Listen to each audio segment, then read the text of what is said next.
this video has informative for short form content. I think one of the things that kills consistency is sitting down at your keyboard or at your microphone and having no idea what you're going to write about or talk about that day.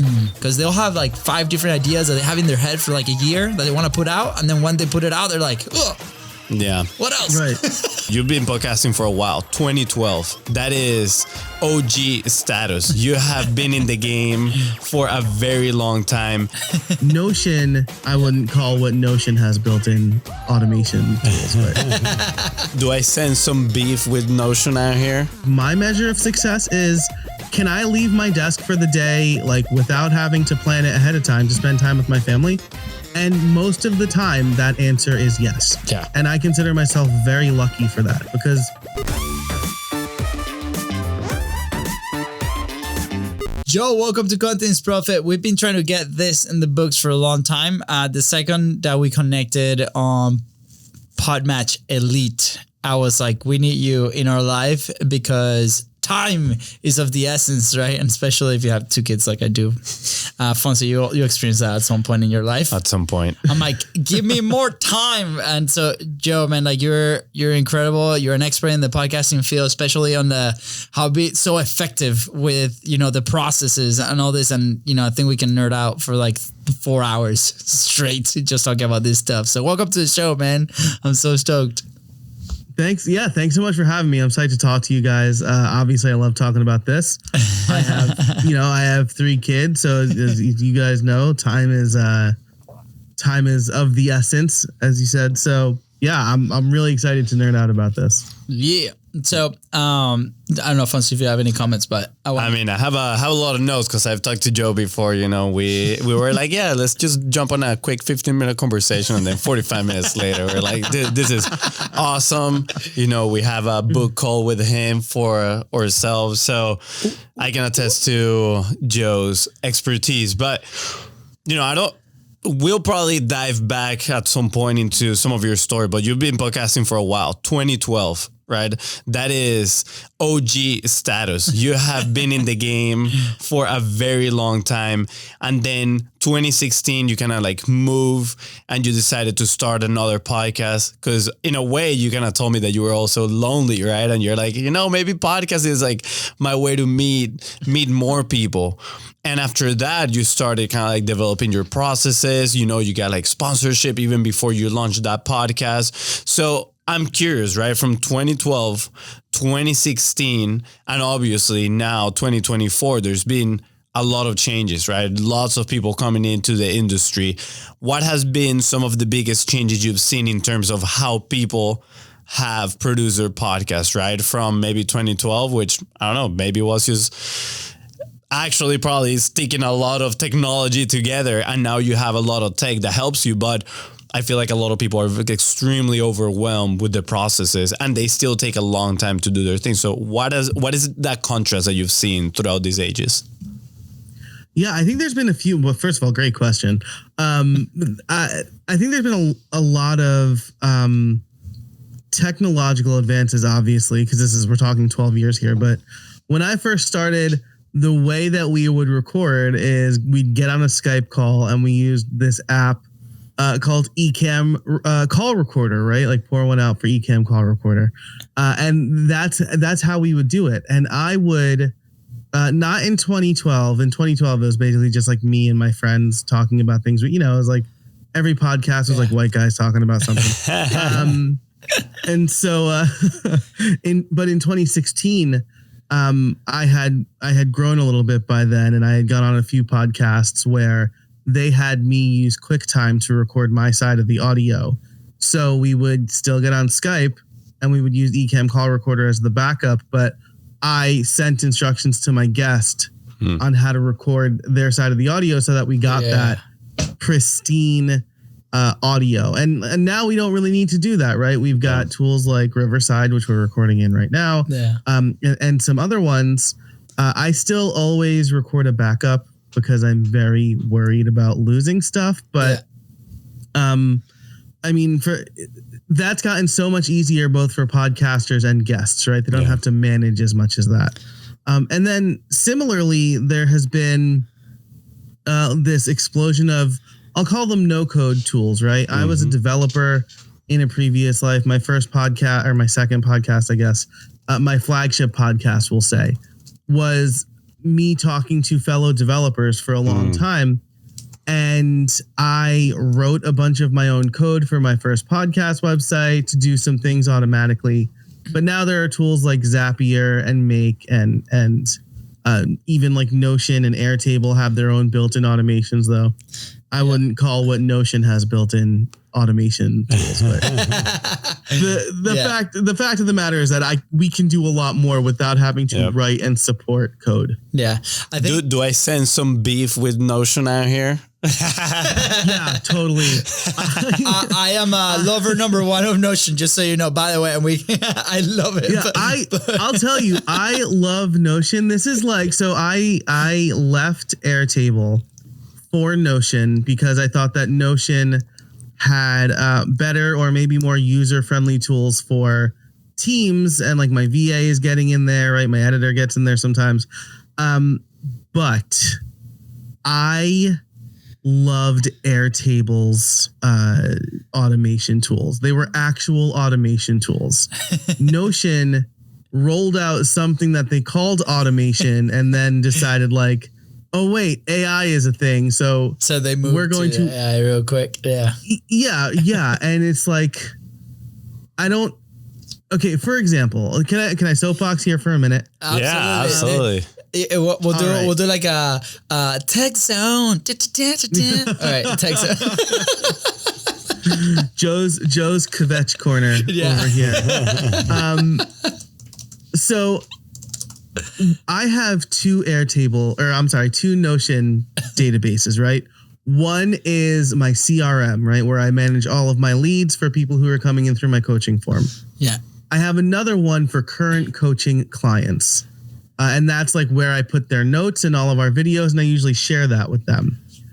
When I mark somebody as like one or like converted to client, I change their status in the CRM Notion database. I would love if their information got copied over to the current coaching client's Notion database. Yeah. But you can't automate anything with dynamic information.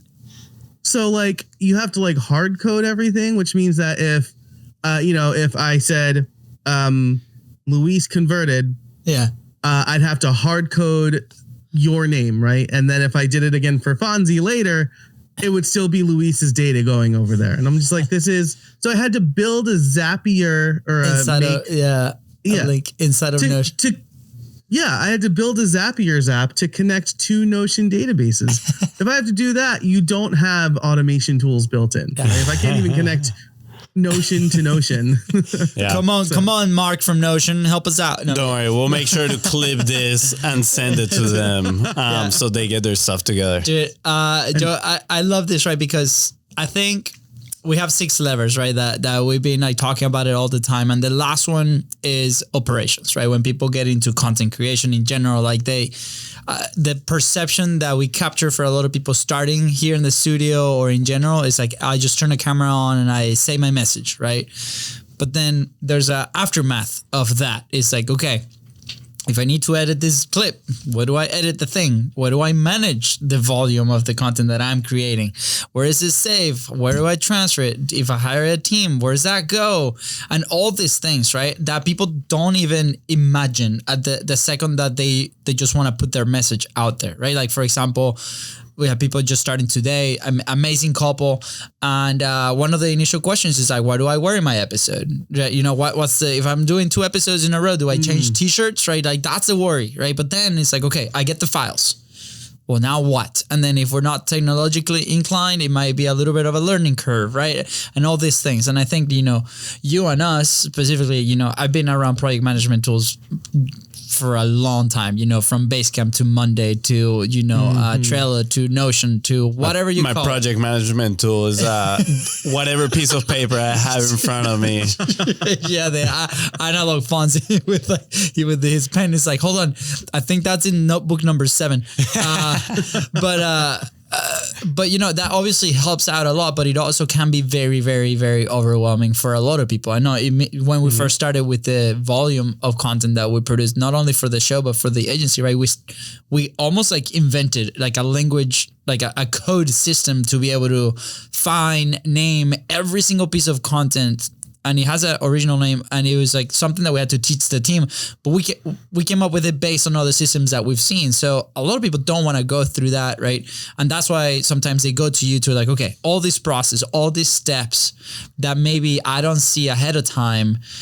Somebody like Joe can help us out. So with that in mind, like, what are some of the I guess friction points or things that people need to start looking at if they're getting into creating consistent content, right? Because today, I believe every single company, entrepreneur has to create and control their message online. And that has to be supported with a solid system on the back end, right? It's not just like, I keep my videos in my phone and that's it. It has to be something that's solid, that's set up for growth, that's set up for a team down the road.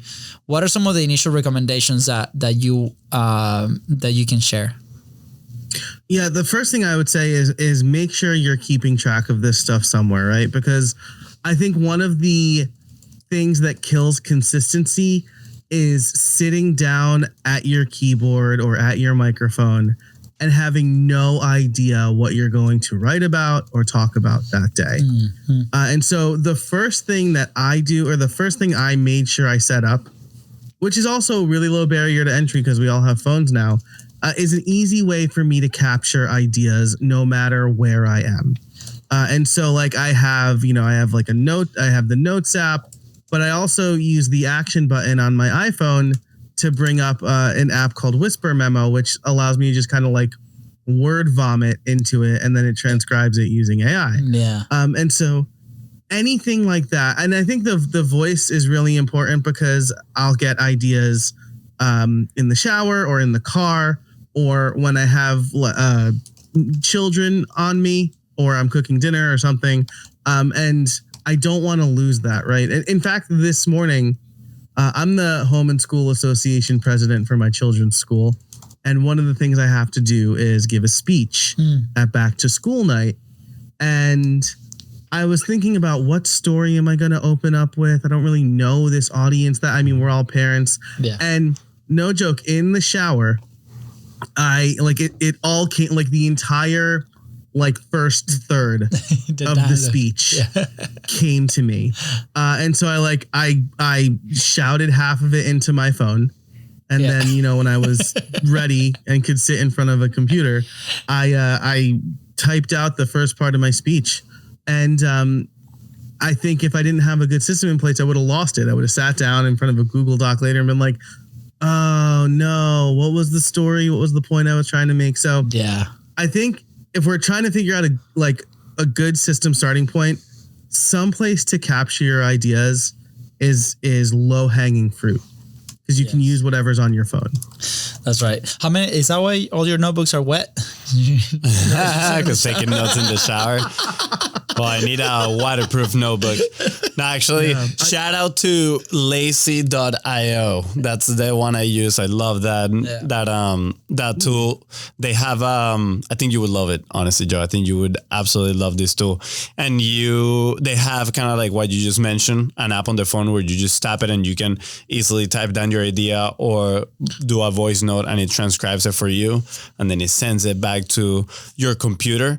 And the whole thing is on context switching, right? Because a lot of people, when they have an idea, when they're working or they're consuming information and, they find something interesting that they want to grab as an idea, they have to close down the window, go somewhere else, open your notes, type them down. And that context switching kills you. I'm a hard victim of context switching. As soon as my attention goes somewhere else, I lost track of whatever I'm doing, right?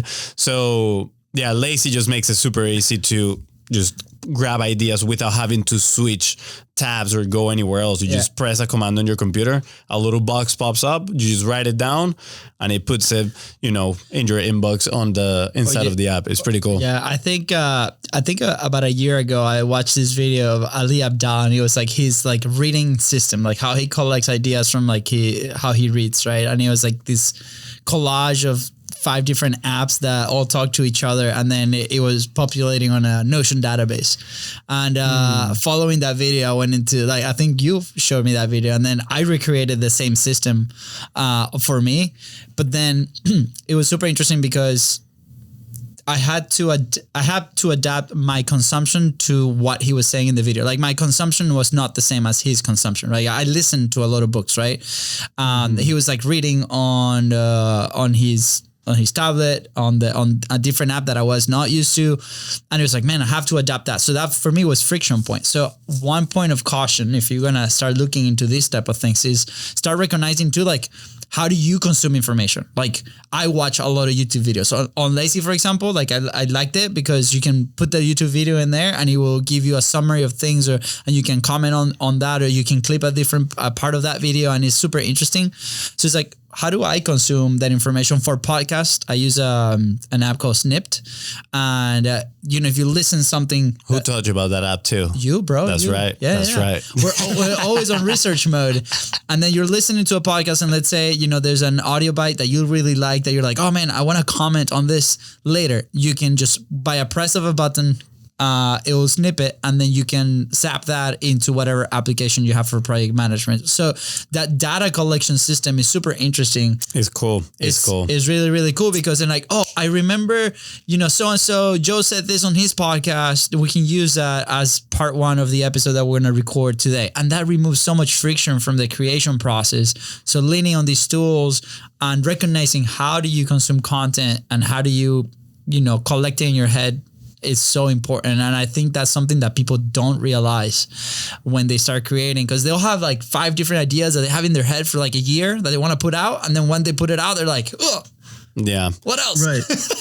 Well, that's like, I get a lot of pushback when I say like, have a good, like my stated goal for idea capture is I want to be able to shout into a room and have the idea captured, right? Like, no matter where I am. Yeah. And I get a lot of pushback that's like, well, if it's a good idea, it'll come back to me. And I'm like, no, it won't. Like, This could be like, you could be like, what if you were I got the idea from my podcast on my honeymoon, right? And we were in Italy. And we had to like log into a hotel Wi-Fi, and it was like a .it domain. And I was like, oh, hey, I wonder if like how I built .it is purchased. And I bought it right there. Like, like your idea could be so contextual, or a story that happens to you that you may want to recount like a year from now, right?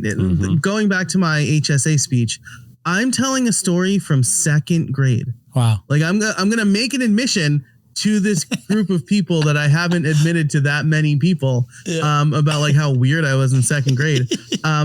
And like, I just like, one day that story came back to me, and I put it in my, like the stories folder of my notes app, because I was like, oh, this could be an interesting story one day. Yeah. So, I think like thoughts, ideas, dreams, like you wake up in the middle of the night and you're like, I'll remember that in the morning. And then you're like, I have no idea. Yeah. Right. You're like, oh, all of that is so ephemeral. You're like, you need to capture. A good idea.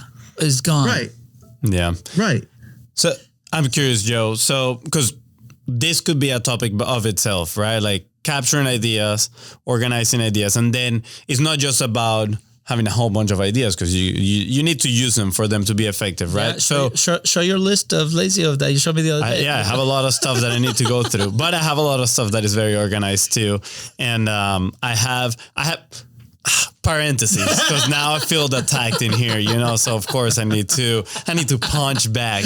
I have a system, I call it the idea system, which is ideate. So within my note-taking app is ideate, then draft, then edit and publish, and then archive. So I pretty much go, when I have an idea, I put it for content specific. I put it on the I idea, and then I have my list of multiple ideas that I still haven't drafted, but I have them in there. Then I have my draft section, which is the ones that are 80% complete, right? They're 80% complete, about that I could publish them like that if I wanted to. They're on my draft page. And then on my edit and publish are the ones that I do editing before publishing them. And then once I usually E&A, edit, publish, and archive, I do it in the same take, right? Like, because once I edit them, I see if they're good, I publish them. If they're still on edit, that means I haven't published them, but I already did the editing, and I'm just coming back to kind of like reread it. And then once I publish, I just put it in archive, and that's it, right? It's kind of like that 4-step process. Close parentheses. So Joe, what I wanted to mention was, we can talk about it all day long, and that's part of the process at first. One of the important processes that people needs to set up.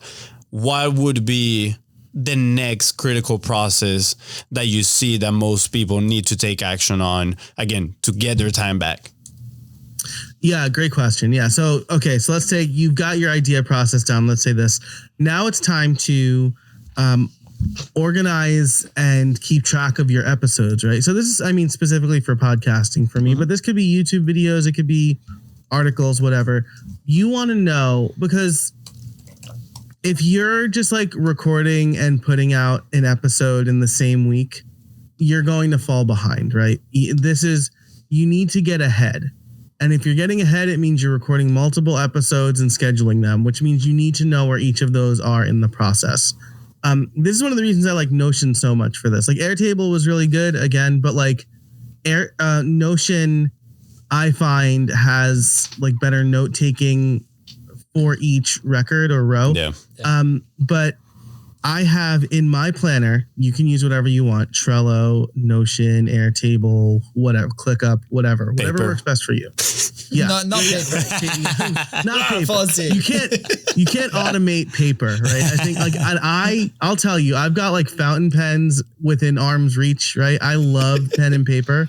Yeah. I will say Ryan Holiday would argue that statement. Ryan Holiday can't say it.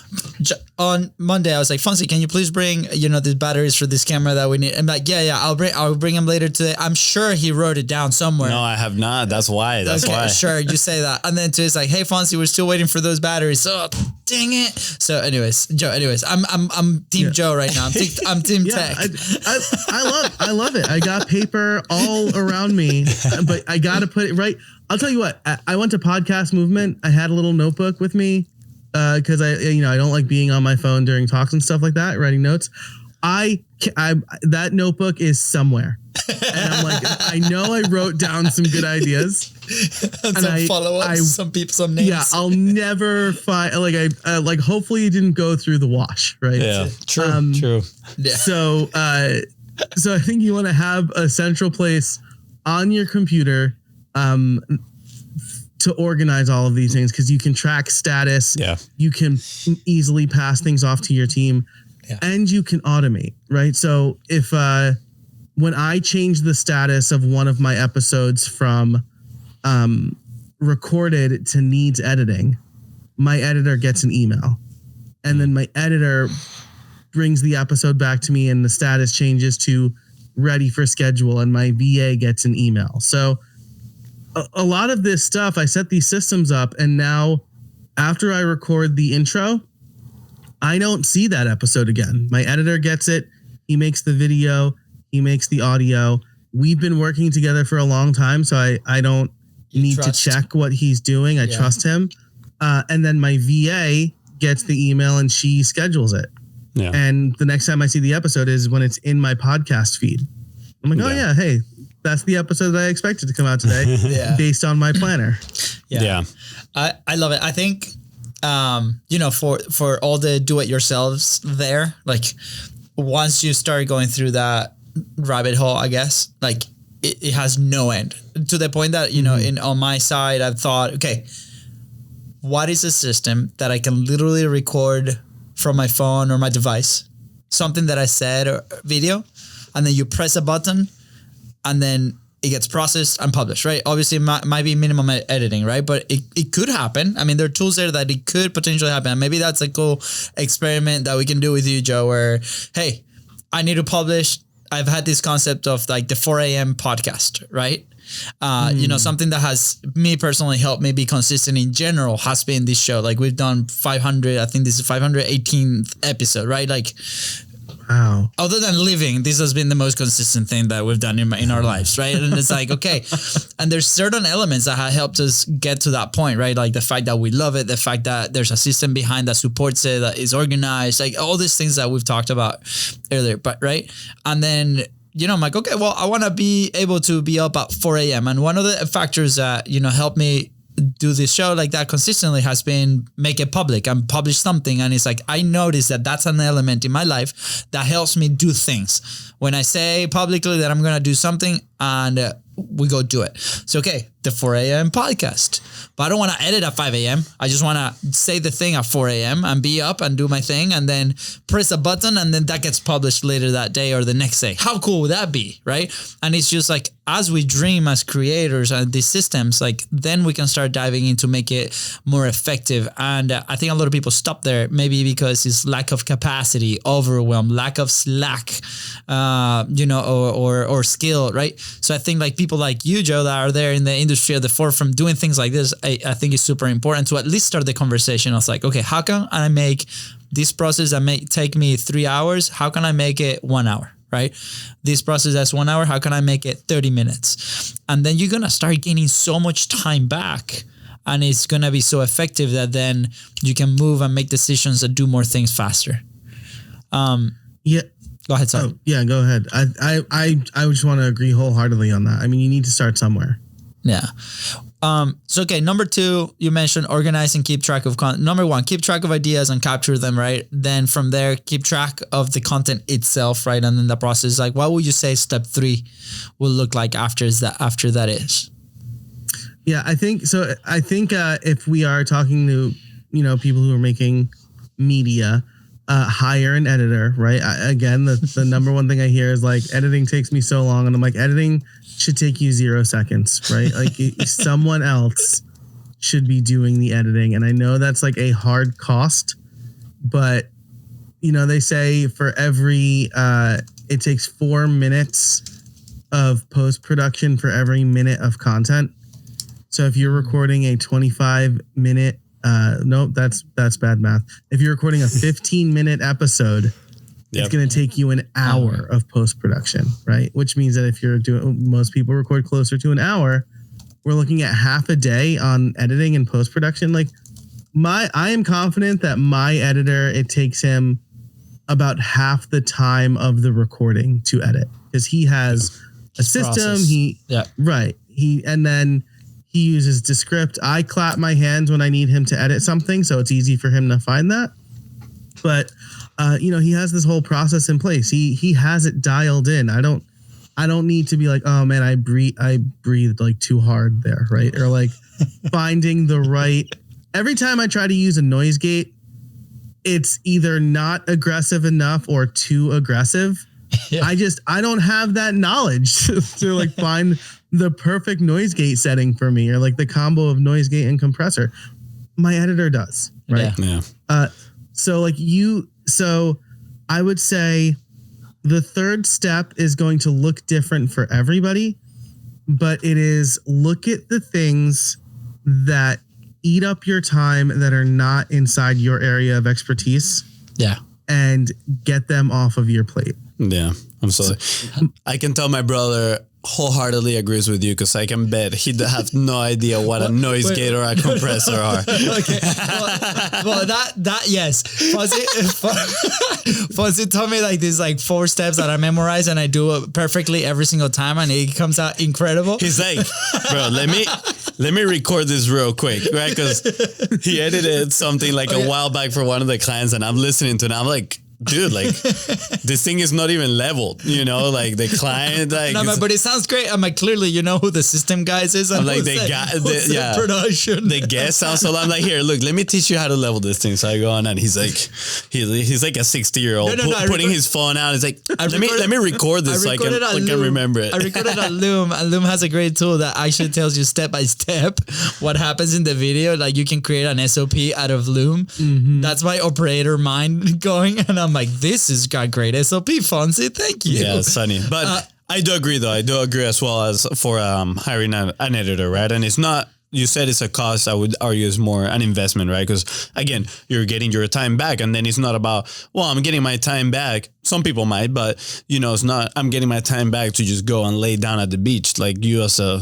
running your business, you're going to be. I'm getting my time back to do revenue relating activities potentially, right? Hopefully, getting on phone calls, working with clients, etc. So it is an investment.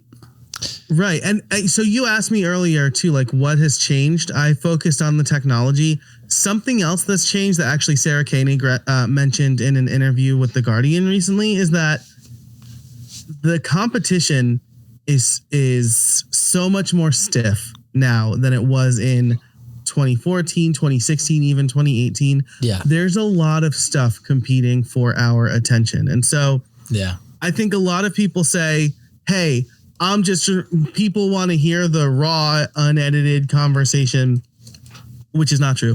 And I'm not going to do this, and we're not going to prepare at all, and we'll just release the conversation because they don't have time to do anything else. But if they take these things off their plate, they take 4 hours per episode or even 2 hours per episode of editing off their plate. They can take one of those hours and do a little bit of research and outline the episode and create better content. Yeah. Because ultimately, no matter what growth lever you try, Facebook ads, podcast swaps, whatever, if you don't have good content, people aren't going to stick around. Yeah. It reminds me of remember that lady in that conference that she was so angry that we were talking about high volume of content, and they were, it's like this discussion happening. I was like, no, you need to post about 3 times a week. And we're in the school of like, you need to be there as much as possible, right? Like, 3 times a day. And people are like, what? And, after that interaction, we are convinced that is because of a lack of capacity and being able to do it, right? Because if that current thought is like, okay, if I take an hour to publish a day because I plan my video, I record the video, I edit the video, and then I put it out there, the same day, of course, it's going to take a ton of time. But then if you reframe your process to where like, okay, what is the type of video that we're doing? Like, how are we creating this? Like, do I have a team or do I have an editor that can do this? Now the sudden capacity increases way more, and you can start testing. And, I think we're publishing maybe 1 or 2 clips a day right now. And it could be more, it could be less, but the more that we publish, the more happens, right? Like it's like the more reach, the more people, we get to connect with, and so on and so on. So, and you see people like big influencers like Gary Vee or Grant Cardone, right? Like they're always pushing those things, and on their end, it doesn't look like it has been like a negative effect. There's so much stuff out there that's going to find their way. So it's like that belief that we might have, like, oh no, I'm going to cop it out. And it might be just tied down to the fact that we don't know how to get it effective in our processes to be able to put that output. I have an example, like every time we either travel, either with a family or we've gone to an event, I've taken the camera to record like a vlog style video. That's all sitting in the hard drive is because, well, first, we don't have an editor that edits vlog style stuff, and we haven't done the due diligence to go hire somebody like that.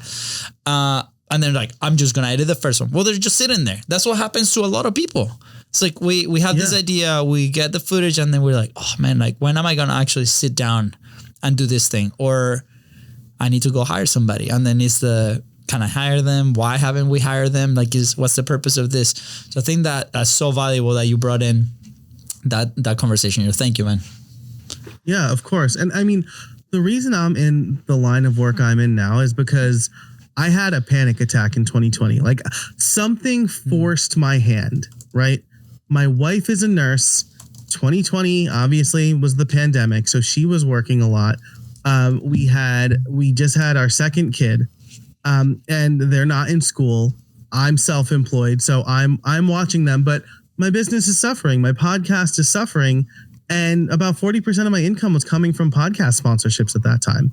And it just got to me one day. I had a full-on panic attack. I was like sitting on my kitchen, like leaning up against my fridge, like crying. And my 3-year-old daughter comes up to me with a bottle of water and says, "It's okay, Daddy. It's going to be okay." Yeah. And like, I'm never going to let that happen again, where my kid, my child, Yeah. I mean, my kid, when I'm like 70, will probably have to take care of me, or 80. Yeah. But like my child has to take care of me. And the next day I put in a better system with my editor. I hired a VA and I automated as much as I possibly, I'll say over the next week, as much as I possibly could. And for, if you're looking at, well, did that work? Were there results? Our third was born a year later, and I took an entire month off of work. Wow. To spend time with my family. So Incredible. I don't want people, I definitely don't want anybody to be forced to do that. And so that's why I'm doing what I do today. So I can help, especially parents, take things off of their plate. Yeah. I mean, it's, I resonate so much, Lucas starting soccer practices, next Thursday in his new school. And it's like, man, like, going there and watch him, like the fact, and that conversation happened, right? Because it's not just the production aspect, it's, any other aspect of the business, right? The outreach, the conversations, the calls, the coaching calls, the sales, whatever that looks like, right? And it's being able to adapt it. And sometimes like we're so in it, right? Doing the thing, and we're like in this like wheel that doesn't stop. And I relate, because a lot of people might feel that way, definitely at times we feel that way. And it's, taking a second step back. I'm like, okay. I never feel that way. Sure. I know. I always catch you watching Arsenal videos. Clearly. Come on, boys. And when you're self-employed or when you're a business owner, like sometimes that's going to have to happen, right? Yeah. I'm working on a course for LinkedIn Learning, and like there's a day where I'm just gonna have to like hunker down, and I try to record the whole course in a day for like consistency and continuity purposes. Yeah. And like sometimes you have to do that, right? But by and large, like my measure of success is, can I leave my desk for the day like without having to plan it ahead of time to spend time with my family? And most of the time that answer is yes. Yeah. And I consider myself very lucky for that, because like you said, I take myself out of the process and I look at everything that's going on and I say, where can I remove myself? Yeah.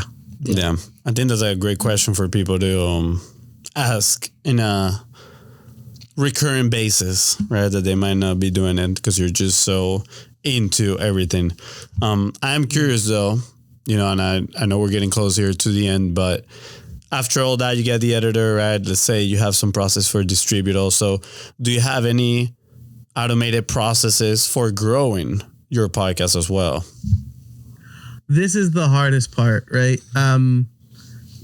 Because growth is going to look different for everybody, and growth levers are going to look different for everybody.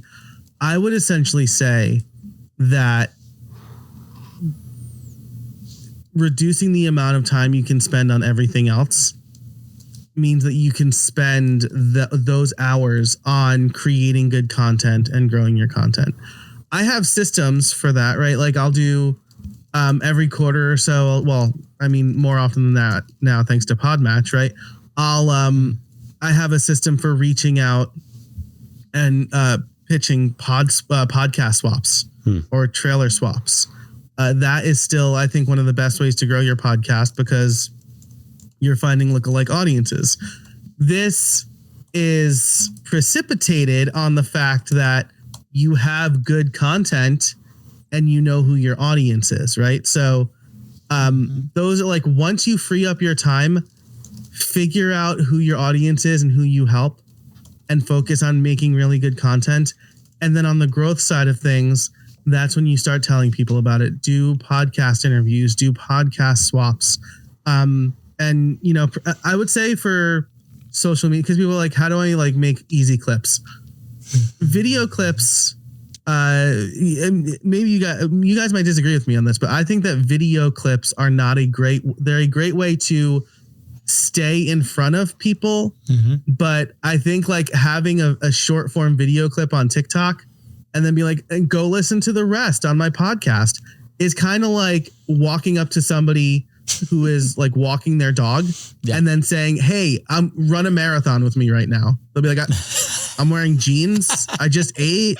I have my dog. Like, I can't run a marathon right now. Yeah. I think same vibes, right? But if it's like, hey, you seem to like to be outside and like move your legs. Hey, let's keep talking. Maybe we can train for like a half marathon. Yeah. Like maybe that's something we can do in the future. 100%. I love that analogy, man. And that has been a conversation. You know, I'm more fan of clips than Fonzie is, I think, or at least our clips. And again, I think there's a way to do it. Definitely, they have their purpose. I personally, thanks for interrupting me. Yeah, you're welcome. You're welcome. There are very little clips that I'm like, oh, I gotta listen to that, and they're mostly trailers, right? Like the Diary of a CEO, they do a great job at putting those trailers out. But just like a regular clip, if we get in the nitty gritty and the science of clipping, I guess like that would be a great video. The science of clipping, like you said, like we, you know, internally with our team, we have different tiers, right? Tier A, tier B, tier C type of deal. Tier C, like more basic things, and not only our production team, but things that we've seen online, right? Like you said, Diary of a CEO, the trailers, super engaging, right? Like every time I see one, I'm like, well, work of art. I need to listen to this thing, right? But you're also in the mindset of like, they're pitching me something. Like your podcast is also a product. And like you said, like if we're scrolling through and the clips is there, great for, you know, keep in people's sights, right? And we've seen it at events. Like when we go to live events and people are in our network and they've seen the content, they're like, man, I see you guys everywhere. Like, it's that impression, right? And it compounds, and then it just gives us like an opening to continue a conversation, for example. So I think that's like really valuable if you have a system that you don't depend just on that to promote the podcast. But also, I think it's a great tool to find good indicators, right? Because obviously, you know, we might think what might resonate with the audience, but we don't really know until we put it out there. Just recently, we had a clip with one of our studio clients, Lou.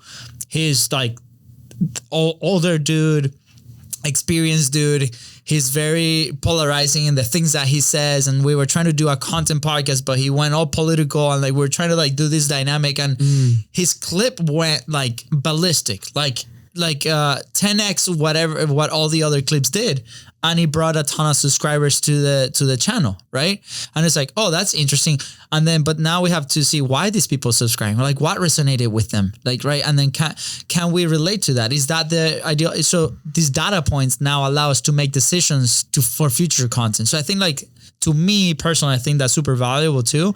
Apart from like the views we're transferring to the podcast, because podcast listeners are going to listen to podcasts. A YouTube short consumer is not going to, maybe they don't even know what a podcast is. Maybe their podcast is the YouTube video, right? So I love that we can make that distinction and separating a little bit of those types of content and what the function of those things are. Yeah, they do have a purpose for sure, you know, and like, I get that. I like what you mentioned, and I think that is actually the best purpose for the clips, which is testing your ideas. Is like the Ormosi framework, where he's like, all my ideas, I just put them out on Twitter. Well, all the ideas that you talk about on podcasts, you just put them out as clips, and then you see what resonates with people, and then you're like, oh, let me double down on that message, and then you can create a specific piece of content on that one thing, right?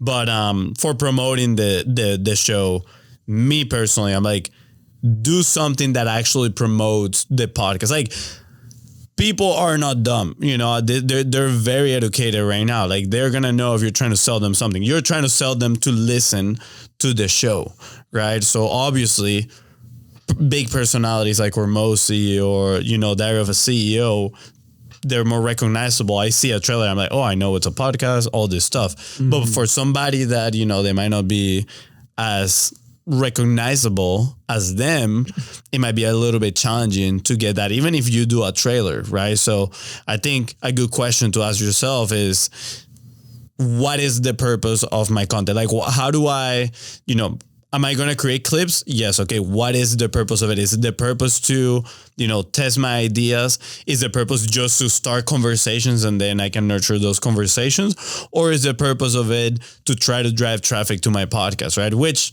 I believe is actually a challenging one. Yeah. And I think what you want to do, right, is also ask, am I making content for the platform? Right. Mm-hmm. Because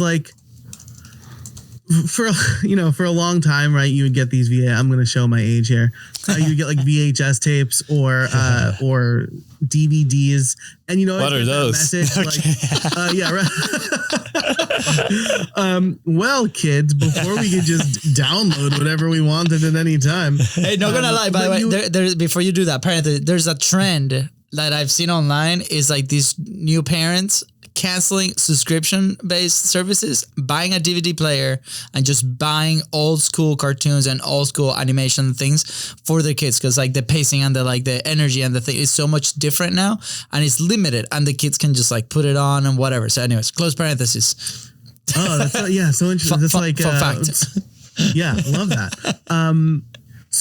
But you would see this message, right, that says this film has been formatted for DVD, right? Or whatever, right? Or for TV screens or whatever, right? So keep that in mind when you're making content too. Usually if I'm putting out something short form to promote one of my podcast episodes, or at least to get people into my universe and listening to my podcast, I will, after I do an interview or after I do an episode, open up my phone and record a separate video.